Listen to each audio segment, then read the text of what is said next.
Dosa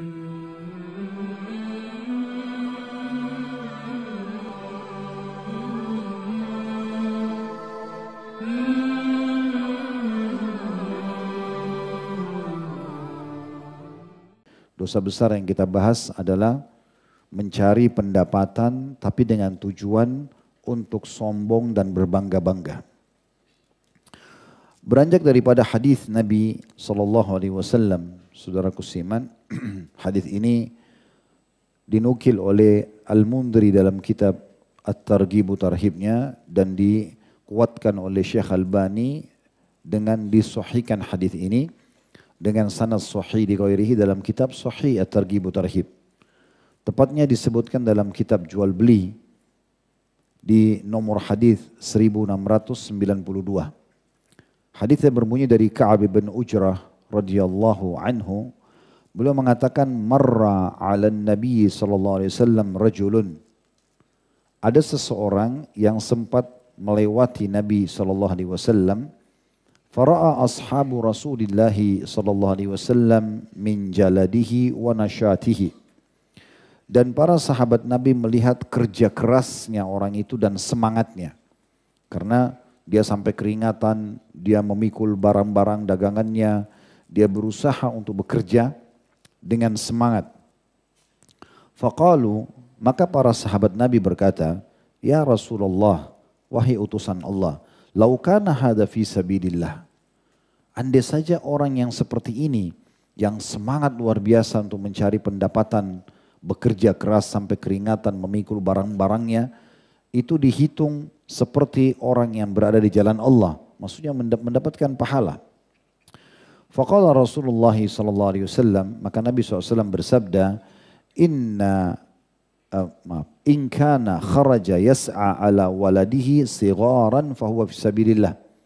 Ketahuilah kalau seandainya orang yang kerja keras ini, tujuannya untuk membiayai anaknya yang masih kecil, supaya terpenuhi kebutuhan anak dia yang merupakan amanah dari Allah, maka dia dihitung di jalan Allah. Wa in kana kharaja yas'a ala abawaini syaikhaini kabiraini fahuwa fisabilillah. Dan kalau dia juga bekerja seperti ini, keringatan, semangat, terus saja mencari pendapatan untuk membiayai kedua orang tuanya yang sudah tua, maka juga dianggap dia di jalan Allah. Wa in kana kharaja yas'a ala nafsihi ya'ifuha fahuwa fisabilillah. Dan kalau dia keluar tujuannya untuk memenuhi kebutuhan dia pribadi, maka dia juga di jalan Allah. Kemudian penutupan hadisnya ini akan jadi bahasan kita dan saksi bahasan kita di garis bawahi, wa in kana kharaja yas'a riya'an wa mufakharatan fahuwa fi sabilis syaitan.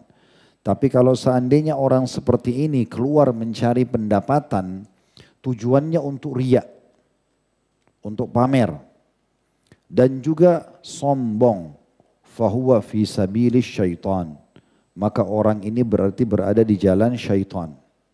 Kalau di jalan syaitan berarti menuju kemana? Ke neraka. Berarti kita lihat di sini ada dua bagian hadis.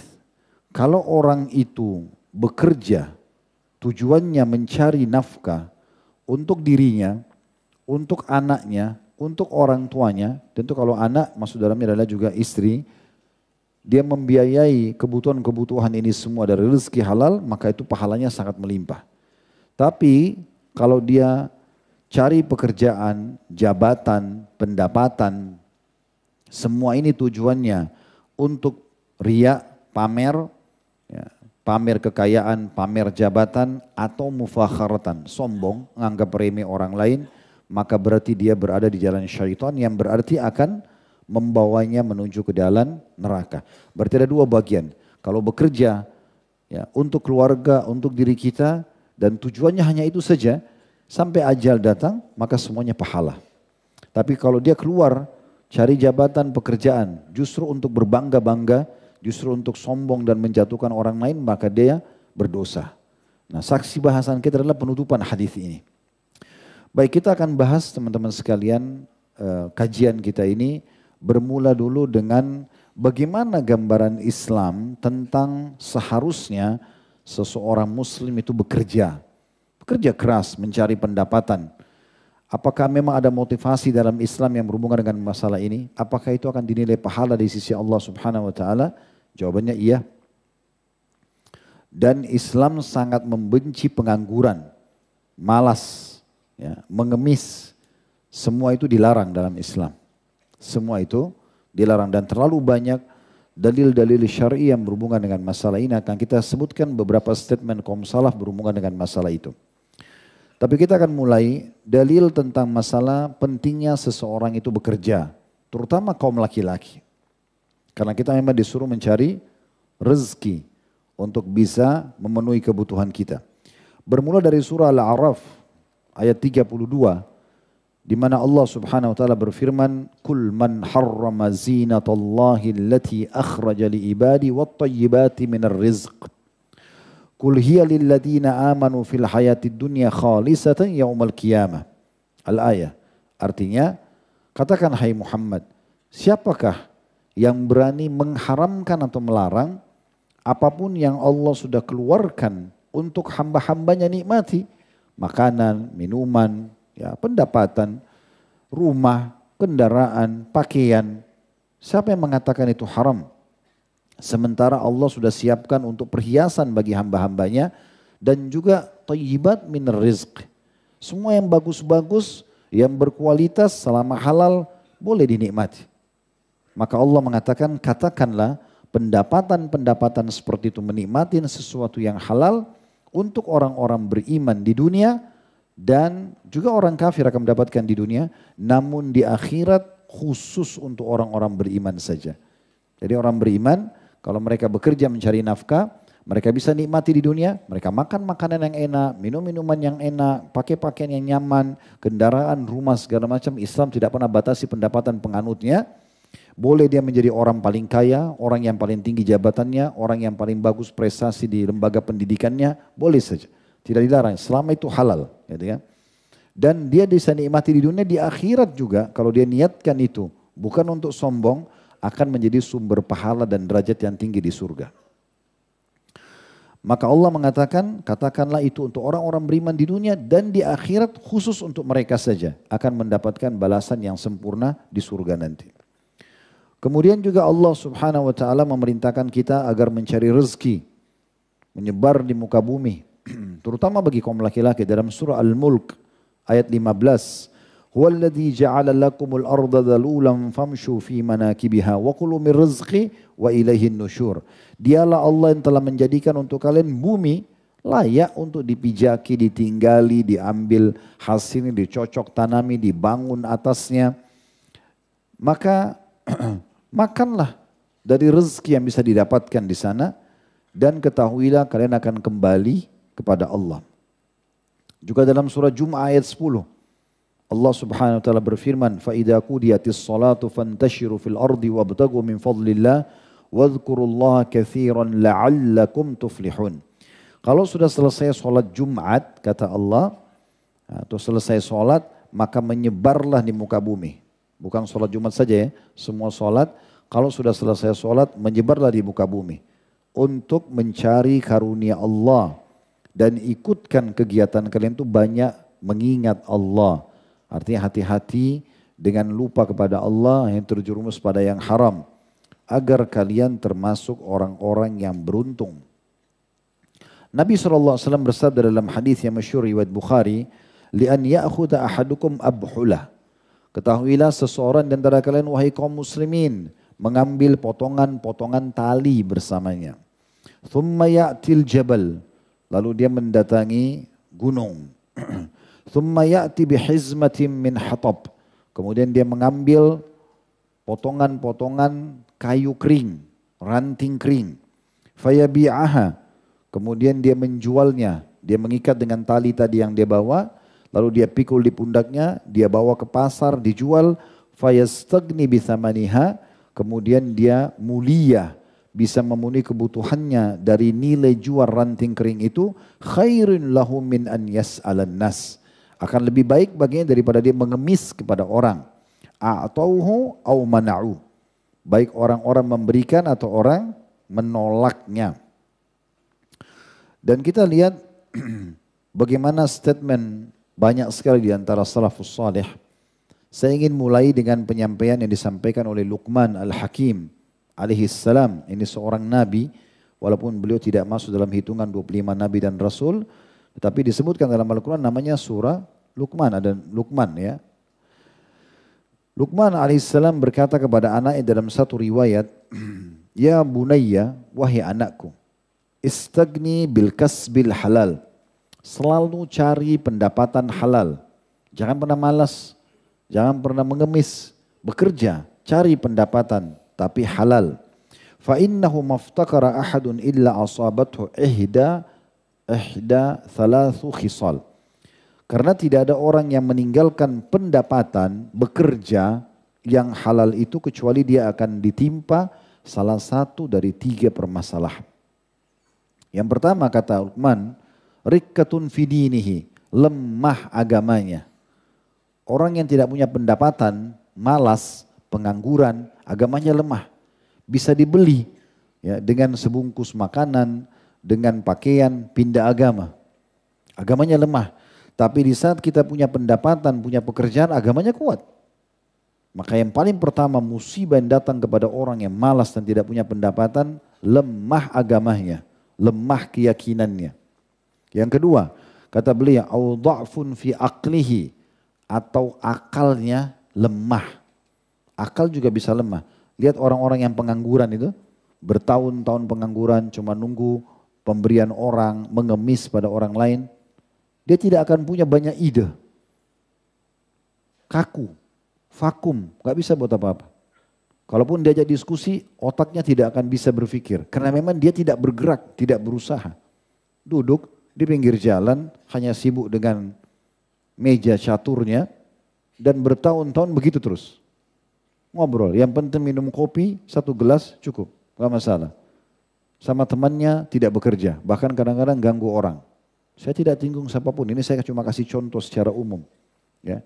Tapi memang umumnya orang seperti ini kata Luqman, dha'fun fi aqlihi. Beda dengan orang yang berusaha kerja di sini. Walaupun dia misalnya tidak bisa lanjutin kerja, dia buat melamar di tempat lain. Dia berusaha berpikir bagaimana mengembangkan usahanya, bagaimana membiayai keluarganya. Maka otaknya itu bergerak. Maka tidak lemah dia secara akal. Karena biasa menghadapi permasalahan-permasalahan lalu mencari solusinya. Yang ketiga, awwahaun fi muru'ati. Orang yang tidak punya pendapatan terutama halal terhina kehormatannya. Ya. Kalau dia miskin, dia susah, maka bisa saja dihina kehormatannya. Ya. Kemudian kata beliau, tentu ini bukan bicara oh kalau begitu orang miskin terhina Ustaz, bukan. Tetapi ini adalah motivasi agar orang semuanya bekerja. Karena orang yang berhasil teman-teman sekalian, orang yang sukses itu dari sisi ekonomi pun sama waktunya sama kita. 24 jam sama gak? Atau orang kaya itu waktunya 27 jam? Enggak. Sama punya 2 mata enggak?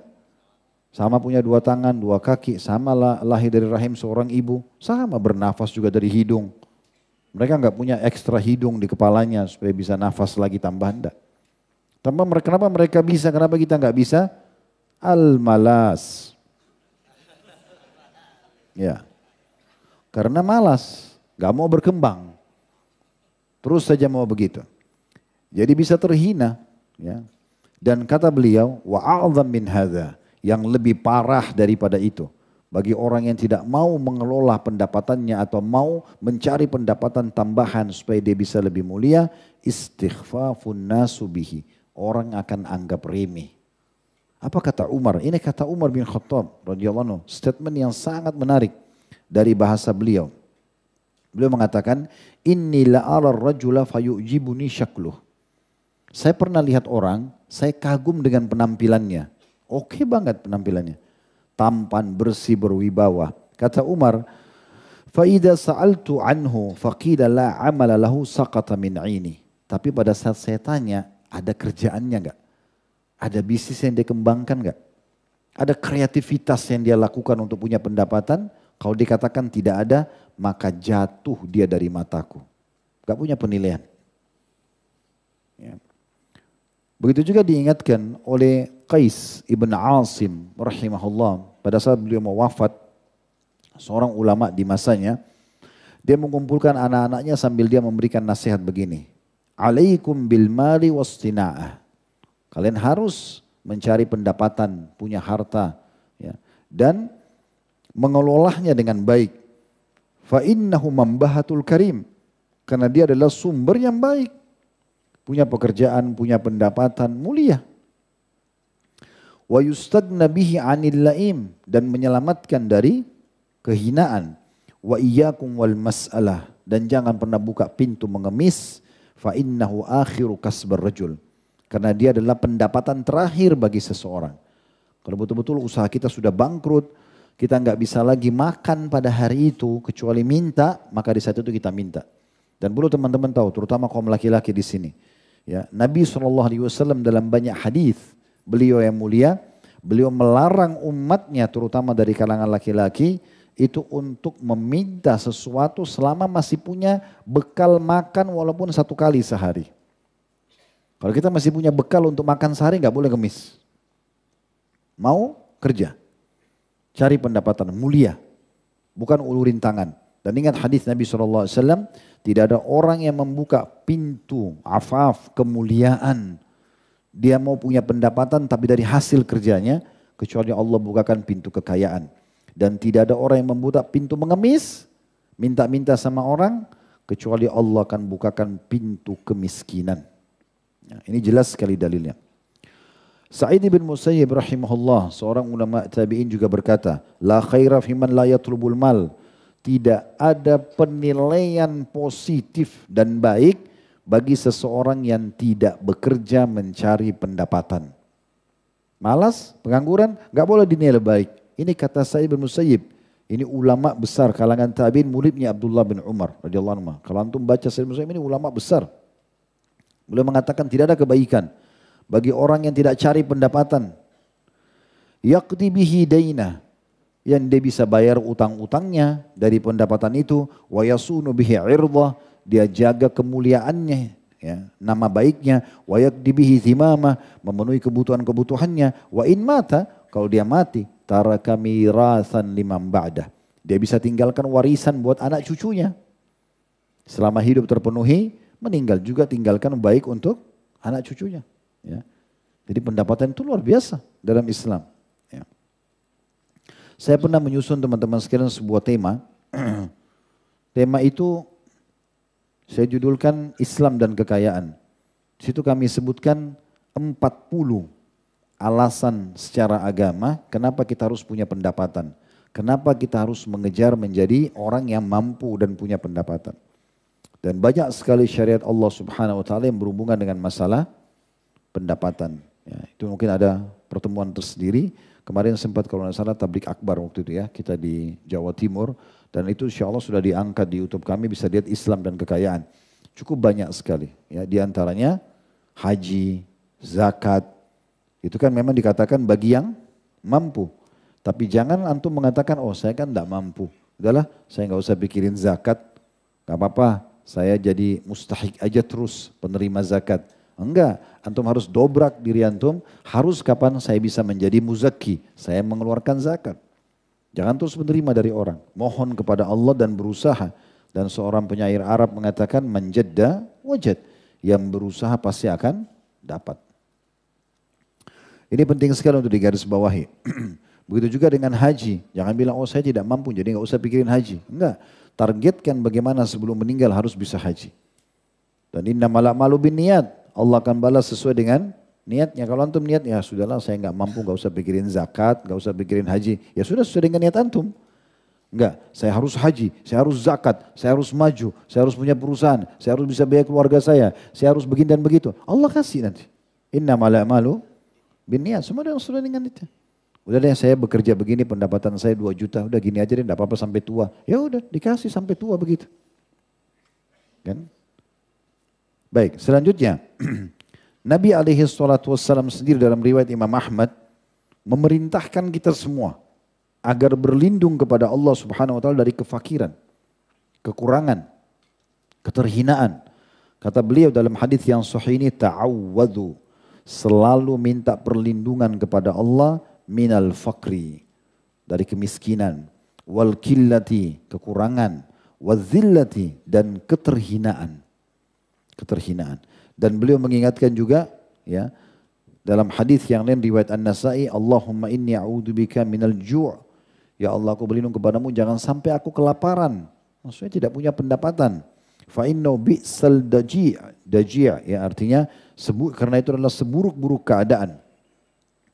Dan juga beliau mengajarkan kita semua umatnya doa, Allahumma inni a'udzubika minal ajzi wal kasal. Ya Allah, aku berlindung kepadamu jangan sampai aku putus asa dan juga malas.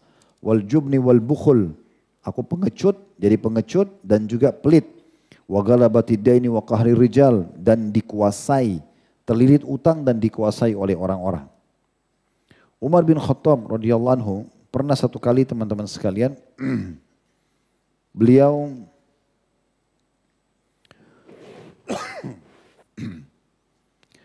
pada saat itu pernah masuk ke dalam masjid selepas Jumat, menemui ada sebagian orang duduk. Ada sebagian orang lagi duduk selepas Jumat. Ditanya oleh Umar, kenapa kalian duduk di sini? Mereka bilang, kami orang yang bertawakal kepada Allah. Saya sudah tunggu saja, kalau ada orang kasih makanan, makan. Kalau tidak ya sudah. Lalu Umar marah sama mereka. Umar mengatakan, janganlah seseorang di antara kalian sampai menghardik mereka. Janganlah seseorang di antara kalian berkata, saya duduk di sini dan bertawakal kepada Allah, sementara dia tidak berbuat apa-apa. Dan dia sangat tahu Allah sudah mencatatkan bahwasanya tidak mungkin langit menurunkan emas dan perak. Dia harus bekerja. Lalu beliau suruh keluar. Sufyan ats-Tsauri rahimahullah menerapkan hal yang sama karena mendengarkan riwayat Umar di Mekah juga dia pernah menegur beberapa anak-anak muda muslim yang kumpul-kumpul di masjid dan tidak bekerja. Ya, kemudian beliau menegurnya sambil mengatakan, keluarlah dan carilah pendapatan, berkreasilah, ya, kreatiflah, dan jangan kalian menjadi beban bagi kaum muslimin. Jadi kalau kita mau bahas ini butuh pertemuan panjang ini. Ya, biasanya kalau bahas tentang masalah motivasi kerja, etos kerja, ini butuh waktu yang cukup panjang. Tapi ini insya Allah mewakili pentingnya seseorang muslim peduli dengan masalah pendapatannya. Nah, dalam mencari pendapatan ini teman-teman sekalian, kita sudah dengar tadi motivasinya dalam Islam. Kita disuruh cari rezeki dan tidak ada batasannya. Yang penting kita poinnya halal dan jangan lupa hak-hak Allah seperti mengeluarkan zakat yang wajib dan sedekah yang sunnah. Maka kita harus perhatikan teman-teman sekalian, dalam mencari pendapatan dua hal. Yang pertama jauhi yang haram, dan yang kedua bahasan kita. Jangan karena sombong dan untuk berbangga-bangga. Karena nanti pendapatannya malah jadi masalah buat dia. Kita bahas dulu masalah tidak bolehnya ada pendapatan yang haram. Ya, cukup banyak dalil yang memerintahkan kita untuk makan, minum, cari pendapatan yang halal ya. Cukup banyak. Di antaranya surah Al-Baqarah 172, ya ayyuhalladzina amanu kulu min thayyibati ma razaqnakum, hai orang beriman makanlah dari rezeki yang baik-baik yang kami berikan kepada kalian. Juga dalam banyak ayat Allah mengatakan halalan thayyiba, yang halal dan juga yang berkualitas. Ya, bahkan dalam Islam boleh ikhwan dan akhwat sekalian, antum masuk ke satu supermarket atau toko buah, ada anggur nilainya 200.000 kualitas A, ada anggur kualitas B harganya 100.000. Kita mampu beli yang 200.000, beli yang 200.000. Kalau diniatkan untuk menikmati apa yang Allah kasih boleh, gak masalah. Tapi bukan untuk berbangga-bangga. Nih saya beli anggur yang paling bagus, enggak, bukan. Memang kita beli karena Allah memberikan kita rezeki. Itu masuk dalam konsep halalan yang dibolehkan, thayyibah, berkualitas. Jadi boleh, karena ada masalah. Kita boleh pada saat kita butuh makan makanan terbaik, beli pakaian terbaik, kita memiliki rumah yang luas, kendaraan yang bagus. Bukankah Nabi SAW mengatakan kebahagiaan itu justru ada di 4. Istri yang soleha, rumah yang luas, tunggangan yang nyaman, tetangga yang baik. Dan justru penderitaan dan kesesaran ada di 4. Istri yang durhaka, rumah yang sempit, kendaraan yang sulit, dan tetangga yang buruk. Ada motivasi kita untuk itu. Tidak ada larangan dalam Islam. Jangan selalu salah dalam pemahaman kata-kata zuhud. Saya mau zuhud aja Ustaz. Apa itu zuhud? Tinggalkan dunia untuk akhirat. Salah. Akhirnya bajunya compang-camping, ya, pakai kaos kaki robek, ya, misalnya penampilannya kumuh. Ini dari mana dalilnya? Dari mana dalil syariatnya mana? Nabi SAW pernah melihat ada satu orang di masjid, ini sahabat, berantakan penampilannya. Lalu kata Nabi SAW, pertanyaan pertama, kau punya harta enggak? Dia bilang, ada ya Rasulullah. Orang ini disebutin, saya punya unta, saya punya domba, saya punya kuda. Kata Nabi SAW, berarti nikmat besar Allah. Itu kan ada nikmat Allah pada dirimu. Karena itu pada masa itu adalah harta yang besar. Seperti orang punya beberapa kendaraan di masa kita sekarang. Maka kata Nabi SAW, kalau gitu mana kau dari bekas nikmat Allah pada dirimu? Kenapa enggak nampak? Gitu kan? Allah mau kita pakai baju bagus, Allah mau kita berpenampilan rapi, Allah mau kita wangi, Allah mau kita bersih, Allah mau kita sehat, Allah mau itu. Kan? Maka kita harus menjaga ini dengan niat memang menikmati apa yang Allah berikan buat kita. Itu tujuannya. Ya. Nah kalau kita cari pendapatan yang baik, maka hindari dua hal tadi saya bilang, sesuatu yang haram, yang Allah larang, dan juga jangan sampai yang saksi bahasan kita, riya, pamer-pamer, dan juga kita untuk sombong. Nah kalau haramnya beranjak daripada hadis Nabi SAW riwayat At-Tabarani dan Al-Bazzar, ini dinukil oleh Abdullah bin Sa'ad Al-Falih dalam kitab beliau. Judulnya sebenarnya akibat makanan haram bahasa Indonesianya ya. Jadi bahasa Arabnya fannaru aula bihi atharu aklul haram. Neraka lebih pantas bagi orang yang pendapatannya haram. Beliau menukil hadis yang masyhur riwayat Tabarani dan juga Al-Bazzar. Kata Nabi SAW, lan tazula kadama abdin yaumal qiyamati hatta yusalan arba'a. Tidak akan beranjak kedua telapak kaki seorang hamba pada hari kiamat sampai ditanya 4 perkara. An umurihi fima afnah. Yang paling pertama umurnya di mana dihabiskan. Waktu antum habiskan di mana. Bermanfaat atau tidak. Allah akan tanya nanti per detiknya. Yang kedua wa an syababi fima ablah. Masa mudanya di mana dihabiskan. Di mana dia masih sehat, matanya masih terang, ya tulang-tulangnya semua masih kuat. Orang kalau tua kan matanya rabun, badannya melemah. Ya, di masa muda ditanya, di mana kamu habisin? Pada ketaatan atau bukan? Makanya saya paling tidak setuju teman-teman sekalian kalau ada yang mengatakan, masih muda, mumpung muda nikmati. Nikmati apa? Buat dosa, ganggu orang, ya, mabuk-mabukan, dalam maksiatan Allah. Ini keliru, justru masa muda dipakai untuk ketaatan. Ya. Jadi kalau anak-anak muda kadang-kadang pergi pengajian dianggap aneh. Harusnya tidak aneh, itu yang bagus. Ya. Masa yang hadir di pengajian sudah 90 tahun, sudah sebentar lagi mau mati. Kan gitu. Baru mau belajar agama. Kata Urwah bin Zubair rahimahullah, seorang ulama tabi'in.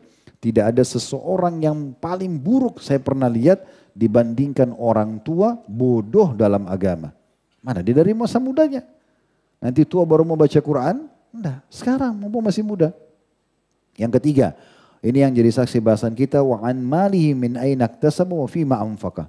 Dan tentang hartanya, ya di mana dia dapatkan dan kemana dia keluarkan. Nah ini nanti akan ditanya hari kiamat.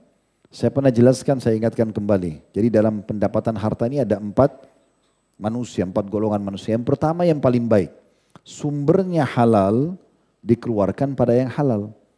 Antum kerja cari nafkah halal, antum biaya keluarga, tadi yang dalam hadis ya, biaya orang tua, biaya anak, biaya istri, kebutuhan antum, sedekah, itu paling baik. Sumbernya halal, keluar pada halal. Yang kedua, ini buruk. Buruk sebagian, bagus sebagian. Yaitu pendapatan halal, tapi dikeluarkan pada yang haram. Antum kerja halal, tapi dipakai zina, dipakai judi. Setengahnya, pendapatan halalnya waktu kerja bagus, berpahala. Tapi dikeluarkannya pada yang haram jadi dosa. Ini tetap akan ditanya, makanya dikatakan kata Nabi SAW tentang harta dari mana pendapatan, di mana keluarkan. Nah ini kan penting. Berarti bukan hanya dari mana saya dapat, tapi dipakai untuk apapun akan ditanya. Yang ketiga ini dosa. Dibalik dari yang kedua tadi. Ini pendapatan haram, tapi dipakai untuk halal. Hasil korupsi, hasil manipulasi dipakai umroh. Atau kasih orang tua, sedekah, nggak diterima ini.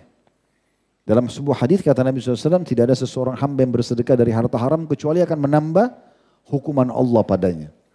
Karena begitu koruptor-koruptor pada biayain orang umroh haji, tambah dosa aja buat dia. Ini buruk. Yang keempat, orang yang paling buruk, sumbernya haram, keluar pada haram. Hasil curian dipakai zina. Nah ini orang yang paling buruk. Jadi jadilah golongan pertama, pendapatannya halal, keluar juga pada yang halal. Kemudian yang keempat yang ditanya, wa'an ilmihi madza amila fi. Dan tentang ilmunya, dia gunakan untuk apa. Seorang muslim teman-teman memang wajib peduli dengan masalah pendapatan halal atau haramnya. Bahkan Sa'ad radhiyallahu anhu berkata, sahabat Nabi, aku tidak pernah memasukkan sesuap makanan ke mulutku kecuali aku pastikan dari mana sumbernya halal atau tidak. Bahkan beliau mengatakan dalam riwayat lain, dalam athar lain, dari mana saya masukkan halal atau tidak dan bagaimana saya keluarkan. Mengeluarkan saja maaf di WC harus di tempat yang tidak syubhat. Begitu Sa'ad telitinya radhiyallahu anhu. Nabi SAW mengingatkan memang akan ada keadaan umat ini di akhir zaman. Dalam hadis Bukhari, kata beliau, ya'ti 'alan nasi zamanun la yubalil mar'u ma akhadha minhu aminal halali aminal haram. Akan datang zaman nanti, ya, banyak manusia atau umat Islam ini tidak peduli lagi dari mana sumber pendapatannya, apakah halal atau haram. Nah, kalau ada yang bertanya, lalu apa masalahnya Ustaz kalau dari sumber haram? Banyak sekali. Yang pertama, hilang keberkahan daripada pendapatan itu. Sebanyak apapun pendapatan antum selama haram tidak ada keberkahan. Apa makna berkah? Cukup. Biar kita punya pendapatan ratusan juta, tapi nggak ada tiba-tiba aja habis, nggak tahu kemana. Tapi kalau keberkahan, pendapatan cuma 2 juta, 3 juta, 4 juta, tapi berkah, artinya Allah SWT berikan kecukupan. Ada orang hidup sama 2 anaknya, 3 anaknya, istrinya ada, mertuanya kadang-kadang datang, bisa dibiayai dari uang itu, ada keberkahan. Itu yang paling pertama. Itu diangkat daripada sabda Nabi SAW, beliau angkat dalam bukunya ya, Al-Bayyi'ani bil khiyari malam yatafarraqa. 2 orang yang sedang transaksi jual beli, ya itu punya pilihan untuk melanjutkan transaksi atau putus, atau tidak lanjutkan selama belum berpisah. Fa in sadaqa wa bayyana, kalau dua-duanya jujur dan transparan, burika lahuma fi bai'ihima. Allah akan berkahi di transaksi mereka. Antum kalau jual motor, pernah tabrakan, ditanya, pernah tabrakan enggak? Pernah. Cuma saya sudah bawa ke bengkel, coba lihat aja. Sudah baik kok. Enggak masalah. Jangan bilang, oh enggak pernah tabrakan. Padahal sudah 3 kali tabrakan. Maka itu tidak akan terjadi transaksinya. Orang cuma ambil nomor telepon, pergi enggak transaksi. Wa in katama wa kadzaba, kalau seandainya dua-duanya menyembunyikan dan berdusta, muhikat barakatu bai'ihima, akan diangkat keberkahan transaksinya. Kemudian yang kedua, tidak akan diterima doanya. Dia panjatkan bagaimanapun kalau pendapatannya haram tidak diterima. Kata Nabi SAW kepada Sa'ad bin Abi Waqqas dalam sebuah riwayat At-Tabarani, ya Sa'ad atib mat'amak takun mustajabad da'wah. Wahai Sa'ad, perbaiki sumber pendapatanmu, makananmu harus halal, maka doamu akan diijabah. Salah satu kelebihan Sa'ad radhiyallahu anhu adalah beliau mustajab doa. Beliau mustajab doa. Tentu banyak sekali dalil berhubungan dengan masalah ini, saya ringkaskan. Kemudian juga beliau mengangkat sebuah riwayat tentang masalah haji dan umrah. Walaupun hadis ini diriwayatkan Tabarani masih diperselisihkan ulama. Ada yang melemahkan, ada juga yang menghasankan. Kata Nabi SAW, idza kharaja ar-rajulu hajan binafaqatin thayyibah. Kalau seandainya seseorang keluar pergi haji, menggunakan pendapatan yang baik, yang halal. Wa wada'a rijlahu fil gharzi, dan dia mulai meletakkan kakinya di jalan yang dia mau melangkah untuk pergi haji. Fanada labbaik Allahumma labbaik. Lalu kemudian mulailah dia membaca talbiyah. Labbaik Allahumma labbaik, ya Allah aku jawab panggilanmu dengan santun. Nadahu munadin minas sama'. Maka akan ada seruan dari satu malaikat di langit yang berkata kepadanya, labbaika wa sa'daik, ya, panggilanmu telah dijawab, ya, dan kebahagiaan akan engkau dapat. Zaduka halal, bekalmu halal, warahilatuka halal, tungganganmu juga halal, wa hajjuka mabrurun ghairu ma'zur, dan hajimu akan mabrur, ya, dan tidak akan ditolak. Wa idza kharaja bin nafaqatil khabitha, dan kalau seandainya dia keluar pergi haji, umrah masuk dalamnya, dengan pendapatan haram, fa wada'a rijlahu fil gharzi, lalu dia letakkan kakinya, pijakan di tanah yang dia ingin menuju ke Mekah, fanada labbaik, kemudian dia mulai ucapkan talbiyah labbaik, maksudnya ya Allah aku jawab panggilanmu. Nadahu munadi minas sama', maka akan dia diseru oleh seorang pemanggil atau malaikat dari langit mengatakan, la labbaika wala sa'dik, tidak akan dijawab panggilanmu ini dan juga tidak ada kebahagiaan untukmu. Zaduka haram, pendapatanmu haram. Wa nafakatuka haram, juga pendapatanmu haram. wa hajjuka ghairu mabrur, dan hajimu tidak akan pernah ya diterima. Dalam hadis yang lain, hadis riwayat Ahmad, kata Nabi SAW, la yaktasibu abdun malan min haramin fayunfiku minhu fayubaraku lahu fi. Tidaklah seorang hamba mencari harta dari keharaman lalu menafkahkan dengan diberikan keberkahan. Maksudnya tidak akan ada keberkahan dari nafkah yang haram. Wala yatasaddaqu bihi fayuqbalu min. Kalaupun dia sedekah tidak akan diterima darinya. Wala yatruku khalfa dhahri illa kana zadahu ilan nar. Dan tidak ada yang dia tinggalkan sebagai warisan kecuali hanya akan menambah ya langkah dia menuju ke neraka. Innallaha azza wa jalla yamhus sayyi bis sayyi. Allah tidak akan pernah menghapus kesalahan dengan kesalahan, walakin yamhus sayyi'a bil hasan. Tapi Allah akan hapus dosa-dosa itu dengan kebaikan-kebaikan. Innal khabitha la yamhul khabith. Ketahuilah keburukan tidak akan pernah membersihkan keburukan yang lain. Juga ada statement yang menarik yang saya selalu jadikan motivasi pribadi ya. Teman-teman bisa jadikan pegangan juga perkataan Abdullah bin Umar radhiyallahu anhuma tentang pendapatan haram. Beliau mengatakan sungguh aku menolak 1/6 dirham. 1 dirham itu kecil sekali. Dibagi 6 lagi. Saya 1.000 rupiah dibagi 6 lagi. Ya. 150 rupiah atau 200 rupiah. Ini contoh saja. Ini istilah di masa itu dirham. Dan bukan berarti angkanya sama. Tapi ini contoh 1 dirham itu kecil sekali. 1/6 dirham. Dipecah lagi jadi 6. Ya. Sungguh aku menolak 1/6 dirham dari keharaman adalah lebih baik daripada 100.000 dirham yang dinafkahkan di jalan Allah. Jadi menolak yang haram sedikit lebih baik di sisi Allah menurut Abdullah bin Umar dibandingkan kita sedekah dengan uang yang besar. 1/6 dirham yang ditolak haram lebih aku sukai daripada aku bersedekah dengan 100.000 dinar atau dirham. Abdullah bin Mubarak rahimahullah, seorang ulama tabi'in mengatakan, sungguh jika aku menolak 1 dirham dari syubhat, lebih aku sukai daripada bersedekah dengan 600.000 dirham. Nolak 1 dirham, ini ditawarin kita, tapi tidak jelas. Teman kantor tawarin transaksi yang tidak jelas, apalah pendapatannya, tapi kita ragu. Udah, nolak itu lebih baik kata Abdullah bin Mubarak daripada bersedekah dengan 600.000 dirham. Kita tolak 1.000 rupiah haram lebih baik pahalanya di sisi Allah daripada bersedekah dengan 600 juta rupiah misalnya. Itu statement para ulama salaf. Kemudian beliau mengatakan juga hati itu akan rusak dengan pendapatan haram.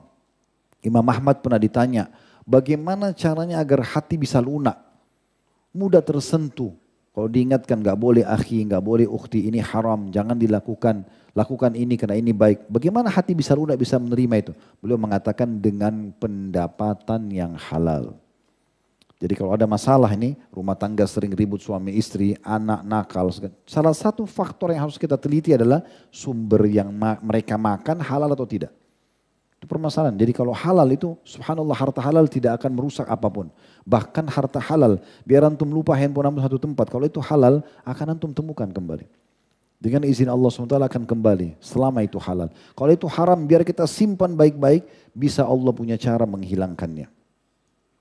Juga beliau mengatakan hidup akan gelisah dengan orang-orang yang melakukan kesalahan-kesalahan seperti ini. Tambah lagi ancaman-ancaman yang berat nanti dengan siksaan pada hari kiamat. Di mana Nabi SAW mengatakan dalam hadis Tabarani, ayyuma lahmin nabata min suhtin fannaru awla bihi. Daging dan darah yang tumbuh dari pendapatan haram maka neraka lebih pantas baginya. Dan sekian banyak tentu yang beliau sebutkan di sini dalil-dalil yang berhubungan dengan masalah itu. Tadi saya bilang pendapatan harus halal dan kalau dia tidak akan atau dia akan terganggu kalau kita melanggar 2 hal. Pendapatannya haram atau kita karena sombong dan pamer, ya, juga merendahkan orang lain. Bagi teman-teman yang pegang buku Al-Kabair, dosa-dosa besar kita, nanti bisa lihat dalilnya lebih panjang lebar dari halaman 17 sampai halaman 21 atau 23 tepatnya. Di halaman 21 atau di halaman 17 di situ diangkat tentang bahayanya orang-orang yang sombong secara umum, termasuk dalam masalah pendapatan dia.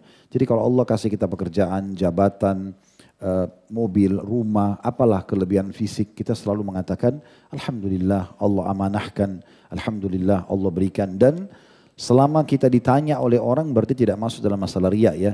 ini perusahaannya ya, ini pekerjaannya ya, ini begini ya. Kita ditanya nggak ada masalah. Tapi kalau kita tidak ditanya lalu kita berbangga-bangga depan orang, ini yang masuk dalam ancaman.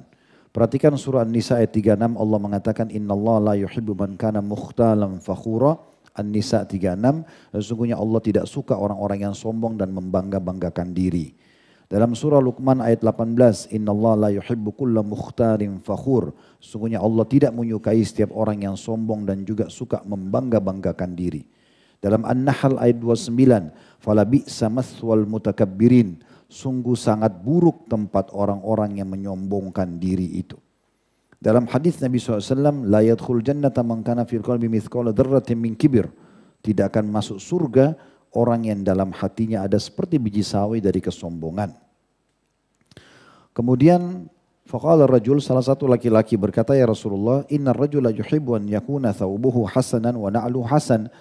Bagaimana kalau seseorang suka kalau dia pakai sendal bagus, sepatu bagus dan dia pakai baju yang bagus? Apakah itu termasuk sombong? Kata Nabi SAW, Inna Allah jaminun yuhibbul jamal. Allah indah, suka keindahan. Al-kibru batarul haqqi wa gamtun nas. Sombong itu maksudnya adalah menolak kebenaran dan merendahkan orang lain. Jadi dari saya bilang gak apa-apa kita kalau pakai baju bagus, baju bersih, itu malah bagus menikmatinya. Tapi selama kita tidak sombong, maka boleh saja. Kapan kita masuk bab sombong dan bangga-bangga, ini yang tidak boleh. Kemudian juga hadis Nabi SAW, ala ukhbirukum bi ahlin nar. Mau enggak saya tunjukkan kalian penghuni neraka? Kullu utullin jawadin mustakbir. Semua orang yang, maukah aku tunjukkan kalian penduduk neraka? Kata Nabi SAW, ketahuilah setiap orang yang selalu kasar tutur katanya dan sikapnya, sombong dan juga berbangga-bangga. Jadi ini jelas sekali dari dalil tentang masalah ini. Kemudian itu tentang masalah sombong kita tutup dengan berbangga-bangga atau ujub. Itu ada di halaman 20 sampai halaman 23. Ada hadis yang menarik di sini kita angkat, hadis ya yang disebutkan dalam kitab Zuhud.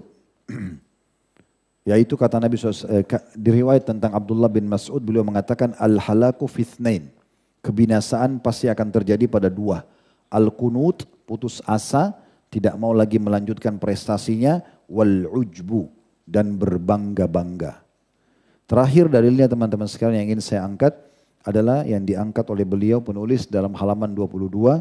Sabda Nabi SAW riwayat Bukhari Muslim, man samma'a samma'allahu bihi wa man yura'i yura'illahu bihi. Barang siapa yang memperdengarkan amalan-amalannya, maka Allah akan memperdengarkan atau mempermalukannya pada hari kiamat. Dan barang siapa yang menampakkan amal-amalnya, dia pamer, maka Allah juga akan membongkar kedoknya pada hari kiamat.